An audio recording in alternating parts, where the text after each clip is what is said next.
Good morning. We're back for another chapter of the report card. I've got a 2-year-old and a 5-year-old watercoloring and told them that I was going to be reading to y'all, so for them not to interrupt, but we could get an interruption, so we'll just have to see if we can make it through the whole chapter.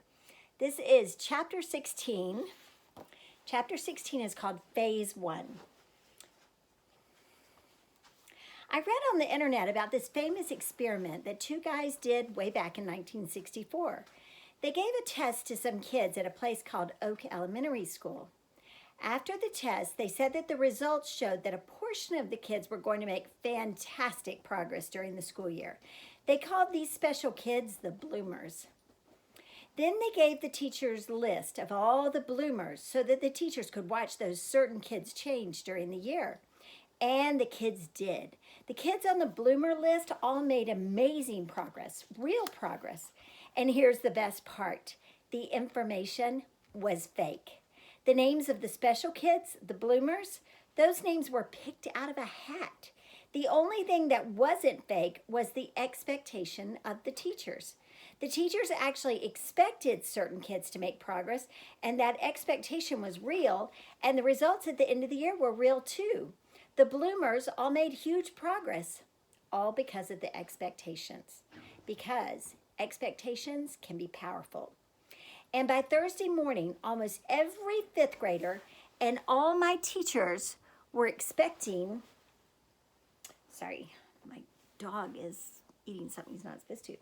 And by Thursday morning, almost every fifth grader and all my teachers were expecting to see the new and improved Nora Rowley, girl genius.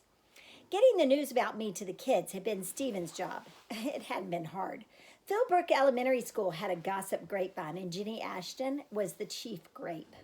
One whispered phone call to Jenny on Sunday night was as good as a live press conference on CNN. Miss Hackney had taken care of getting the news to all my teachers.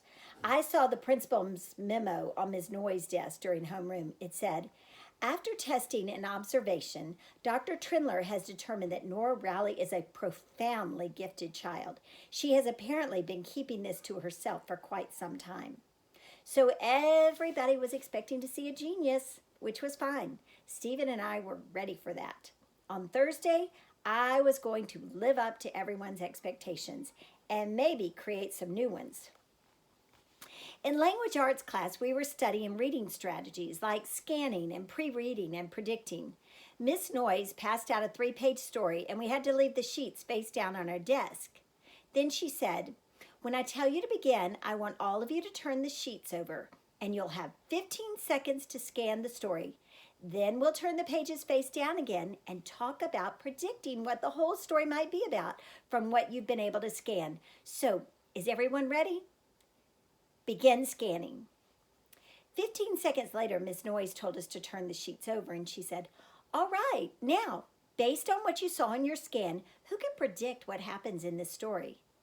When I raised my hand, the other kids who had their hands pulled up, pulled them down. They wanted to hear what the genius had to say. I was the only person with a hand in the air, so Miss Noyes said, Nora, what do you think this story's about? I took a deep breath and said, this story is about a girl who lived during the Great Depression and she needed to earn money so she could buy a birthday present for her father. Her father had died the year before and she knew her dad was so sad about it that he was almost ready to give up.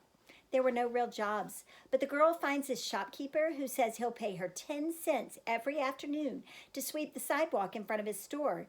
And some of her friends from school see her working and they make fun of her, but she doesn't care. She keeps working, but time is running out and she can't earn enough money. She tells her best friend, and the friend tells the other kids at school. And the day before her dad's birthday, all the other kids chip in enough so she can buy the present. It's this little silver frame for her dad's favorite photograph of her mom. Her dad had been so sad, but when he sees how much his daughter loves him, his whole outlook changes, and he sees that he has a lot to be glad about and so much to live for. And I think that this story is about how hard work and love and unselfishness can change a person's life. Miss Noyes didn't know what to say. I had just told her exactly what happened in the story because during the 15 seconds, I had read all 3 pages. I've always been able to read that way. I sort of see a whole page as one or two big blocks of words. Miss Noy said, well, that's very good, Nora, but was that really predicting? Didn't you just give us a summary of the whole story? I nodded my head in agreement. Yes, what I said was more like reviewing. When you know for certain what's already happened, you can't actually predict it anymore because that's an epistemological impossibility. Prediction has to include the idea of uncertainty, like a theory in scientific analysis or an educated guess based on heuristic evidence. Ms. Noyes nodded slowly. Yes. Well, class, let's move on and see if we can spot some of the clue words on the first page of the story. Remember, we're looking for words that will help us make some predictions. I could feel everyone in the class looking at me. Showing off and using some big words like that made me feel uncomfortable. And then I took a quick glance over at Stephen, and he had this big proud grin on his face, and instantly I felt perfectly at ease. The class moved ahead, slowly picking out clue words. Ms. Noyes didn't call on me again during the rest of the period. I was obnoxious all day long. In every class, I found a way to put on my genius show. And during art, I got going with Ms. Prill about spectroscopic analysis and the different wavelengths of the primary and tertiary colors. And in social studies, I had quite a lot to say about the effects of an unregulated financial market on the Great Depression. In math class, Miss Jang and I had a 10-minute discussion about the best way to design a statistical analysis to try to discover the percentage of kids who would ever need to use the process of deriving the lowest common denominator once they left elementary school. In music, when Ms. Card said that the musical scale is made up of 8 notes, I was able to point out that that's true only if you're talking about the traditional Western diatonic scale, because there are also scales like the pentatonic scale and the 12-tone scale. And then that led naturally into a brief discussion of the use of different modal scales like the Maxillodidian or the Dorian mode as the basis for musical composition. Gym class was a challenge because it's not easy to get a conversation going with Mr. McKay. Still, I managed to offer some general comments about the structure of the inner ear and the way it affects balance and coordination.